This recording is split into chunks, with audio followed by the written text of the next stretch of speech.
welcome Bill Thomas to the green room of the Fonda Theater. The green room was just kind of red. Yeah, really, and filled with memorabilia and Rolling Stone covers. Yeah. Proper setting. So I just got off the dance floor, having danced to Samite, a Ugandan musician who's part of the Second Wind tour, which I thought was going to be a book tour, but turned out to be what Bill calls nonfiction theater. Yeah. Very exhilarating. Lots of wonderful information about ways to look at the third age or elderdom or elderhood. Elderhood. And which I think is a concept we need to bring back into parlance. And you obviously agree. And tell me about that. Tell me about what we can do as elders. Well, you know, I'm a geriatrician, so I've spent a lot of time with older people. And it occurs to me that I was taking care of people in a different life phase than I was in as an adult.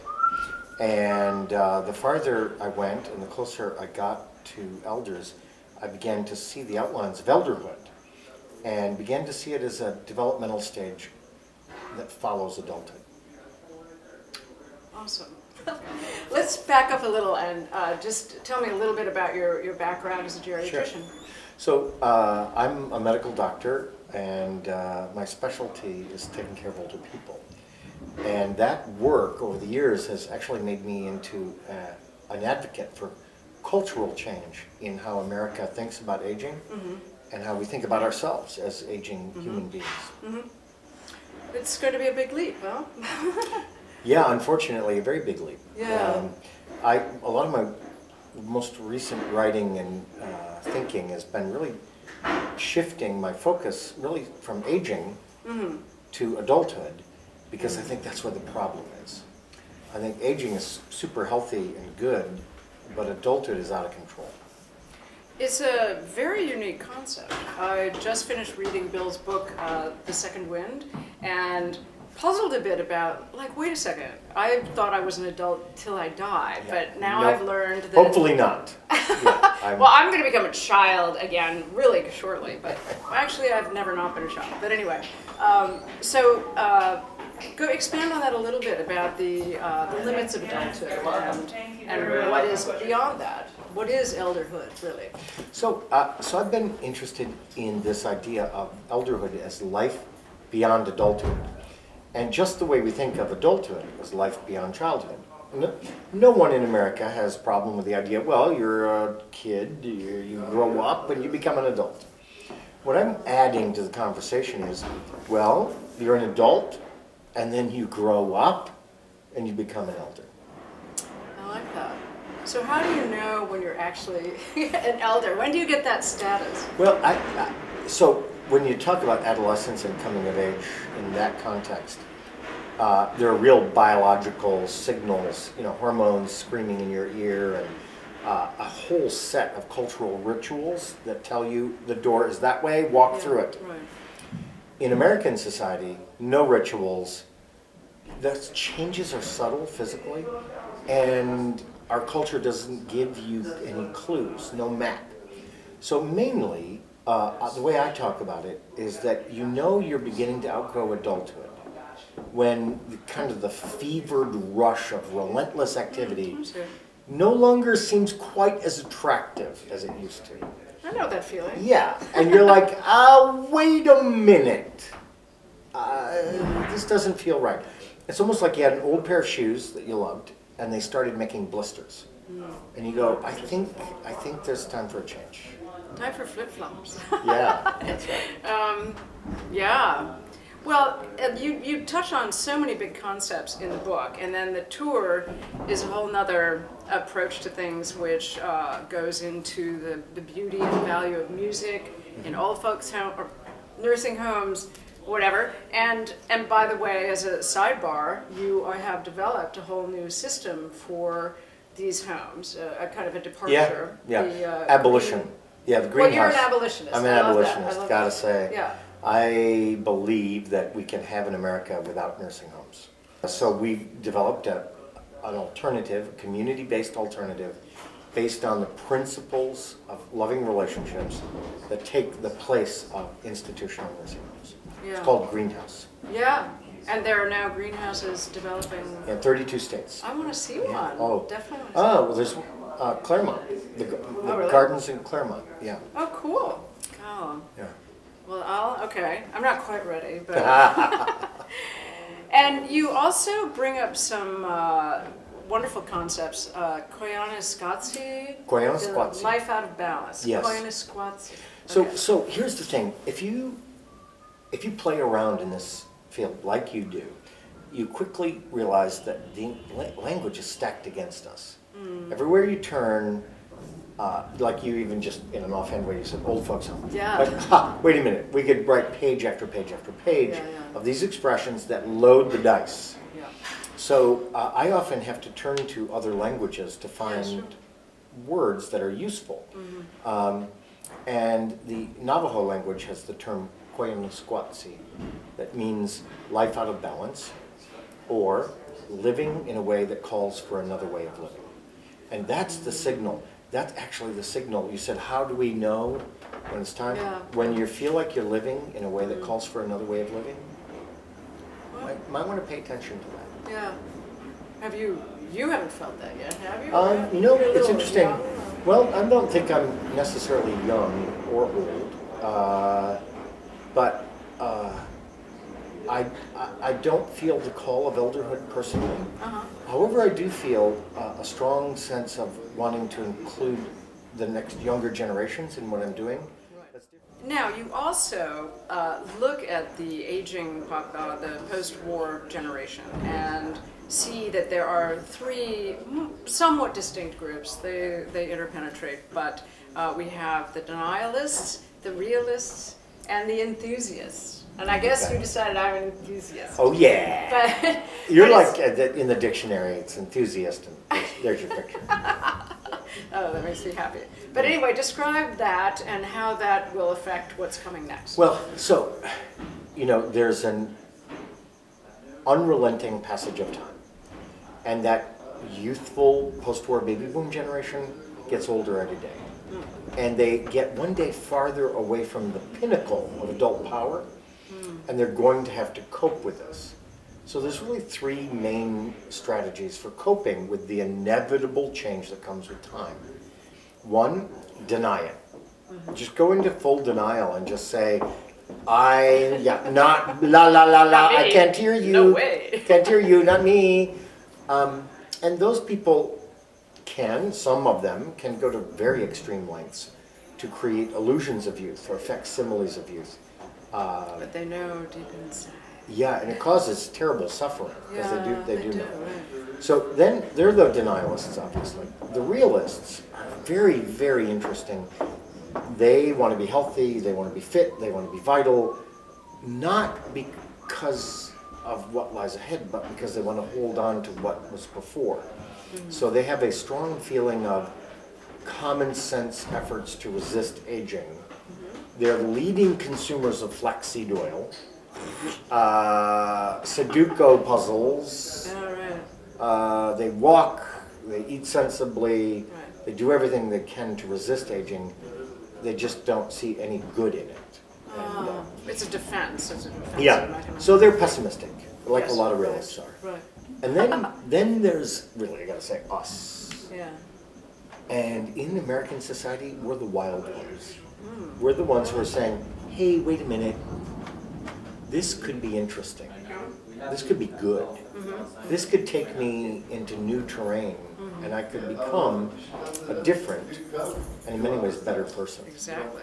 Those I feel are that. the enthusiasts. Like every day. You bet. Better and better every day. Well, yeah, because you're growing. That's Yes, why. I mean, I think that's the concept that I find so rich, is that we're growing into elderhood, which means we're growing into wisdom. Yeah. We're letting go of a lot of stuff, Right. so there's a liberating quality Yeah. to it. So can I just say, for example, so one of the signs is when all that stuff you've accumulated starts to seem less important to you.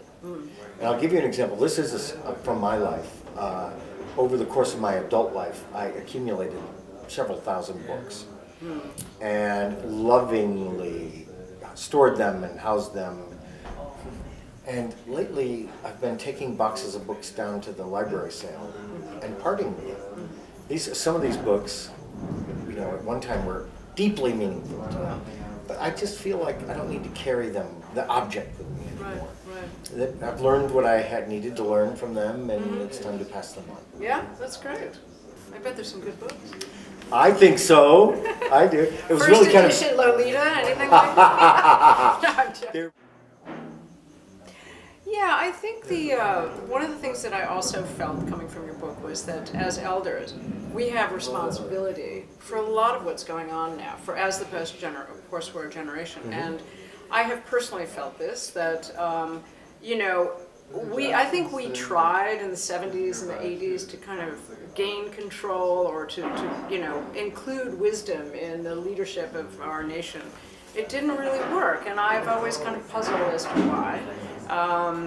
You talk about the squares, the activists, and the hippies. Yeah. I was probably a little bit more of an activist hippie I was a hippie for a week, but I chose the artistic path, which, you know, has its value, and we'll talk about that. But ultimately, we have a society that you've talked about. You talk about manic adulthood. You've talked about the depredation that this planet is facing because of the drive and obsession for productivity. Yeah. So I feel like we need to even out the balance, and us elders have to get out there and kind of redress some of this. Yeah. And you seem to. You know, so what has happened is there's the post-war generation monopolized virtue in their adulthood and refocused virtue entirely on their strengths. So better, faster, cheaper, longer, harder, those became the benchmarks that everybody came to be measured on. Yeah. And I'm not saying that those are bad things. It's their place. I just want a wider set of cultural virtues so that I can explore these other virtues and not be stigmatized, not be dismissed, not be reduced in my standing if I'm not always trying to go faster and always trying to do more. I should have a wider set of opportunities and possibilities. Cool. All right, let me double check something. I get this like paranoid. Wait, it's not recording. That would be the final. All right. It's a very zen interview, you know. I know, right? So you also have a whole chapter called Slow, right? Tell me about that. Well, one of the ways I find what I think are the openings that can lead me into new cultural insights is I try to think about things that everybody agrees on, and there's my opening because I know there's something wrong with that. And in American society, culturally, everyone agrees faster is better. You never go to the computer store and like, do you have a slower model? I'd like a slower computer, please. You know, you never, you know, you never look at the speed limit and say, well, I don't want to go that fast, you know, I'm going to slow down. Everybody wants to go right up to the speed limit or even over the speed limit. And faster is always seen as better. So that got me to thinking that fast is really the province of adulthood. They own it. They deserve to own it. I got no trouble with that. The fastest man in the world is an adult. Okay, good. But slow is the province of elderhood. And slow has its own claim on greatness, its own depth, its own worth, meaning, purpose. In fact, slow opens the door to a lot of other virtues that are unavailable to people who are overscheduled and overfilling their days. Yeah, like reflection and insight. Yeah, well, and not thinking about anything.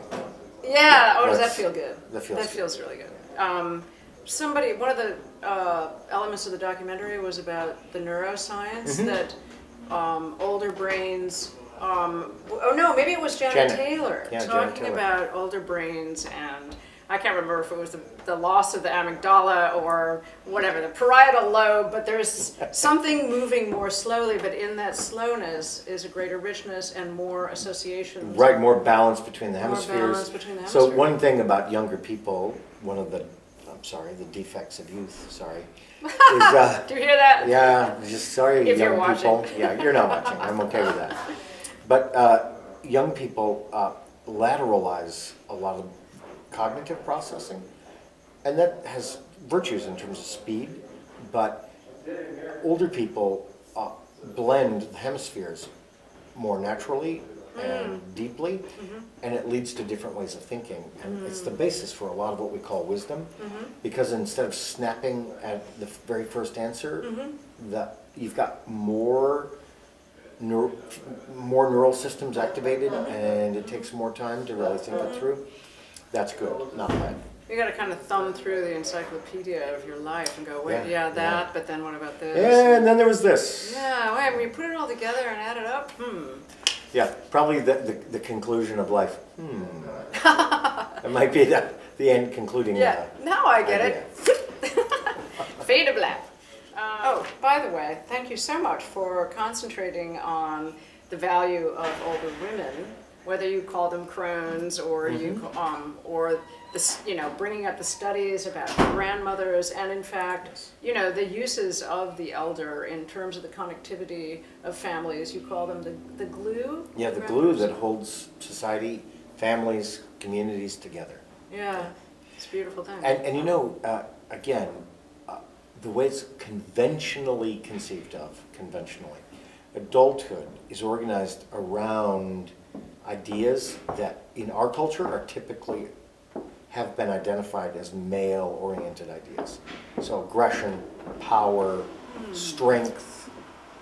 Yeah. I'm not buying into it. I'm just telling you that I that's understand what you're saying. the construct. Again, you look at elderhood, and you see a blend of virtues that are, I would just call them more female-friendly in the context of our society. Elderhood is a domain where the female is very well equipped and prepared to fulfill a destiny related to those virtues. That's why the crone thing is important. Yeah, I'm ready. I don't know, the name crone is so, I know. It's got, these kind of dreadful connotations. Well, okay, but so I'll listen. stick with elder. Well, But okay. then what do guys get called? I don't know. Are you going to take back the yeah. fogey? Are you going to be? So some people talk about sages or saging, and that's Okay. cool. Yeah. But that's kind of gender neutral. I like that. Gender neutral, yeah. I don't I'm gonna think go for sage. Let's just go for sage. I like sage that is for good. Female sage. Yeah, female sage. But I heard something really interesting. Where did I read it? Oh, I read it in a book about marketing to older people. And one of the things that was mentioned was that, and I think there's a study behind it, that men as they age kind of come in and explore their anima more, the female side, right. whereas women are able to become more, find their animus and become a little bit more like, hey, don't mess with me. That's great. But yeah, so I would even, I agree. Yeah. There's actually, I think there's evidence to support that. I think there's a deeper level of analysis, which is both genders are able to explore a higher degree of authenticity. Yeah, that's Because good. really, they've been locked in very rigid gender role stereotypes for a long time. Yeah, true. And age does offer both men and women a greater opportunity to freelance outside the gender role. Right. Go freeform. Yeah. Freeform saging. Yeah. Is there any other kind? I don't think so. I'm getting my skateboard. I'm gonna check it out. I don't know. Awesome. I actually loved that you were coming into the theater as the show was starting and didn't realize it was the start of the show. Oh yeah. But now this is actually intentional, so it made me feel good. Yeah. The idea is when we set up the sets for the show, we leave them askew. And the first thing that I do when I come on stage is look at the set and I set the stage. Uh-huh. And I reposition the sets and so on. And then that allows me to sort of give the audience a chance to sort of focus in, okay, what's going on, what's he doing up there? And then I turn around and begin the show. But, and you were like, hey, what you doing, you know? And I just want you to know that looking back, and I was like, yeah, it's working. Oh, that's funny. Well, it was a great show, really fun, very unique, and I think everybody ought to go check it out. Your readers, free tickets, Okay. okay? If they want to come, you have somebody who reads your magazine in Kansas City? Mm-hmm. Awesome, they're invited. You hear that, Kansas City? Kansas City. And we'll make space for them everywhere. So, Awesome. your Well, readers. it's a great show, so I do recommend people go check it out. And setting the stage. It sets the stage for a whole new era of development, understanding, wisdom, peace, sweet. love, and Peace, love, and slowness. understanding. Slowly. All right, put it there. Yeah. All right, Phil. Thank Thanks you. so much.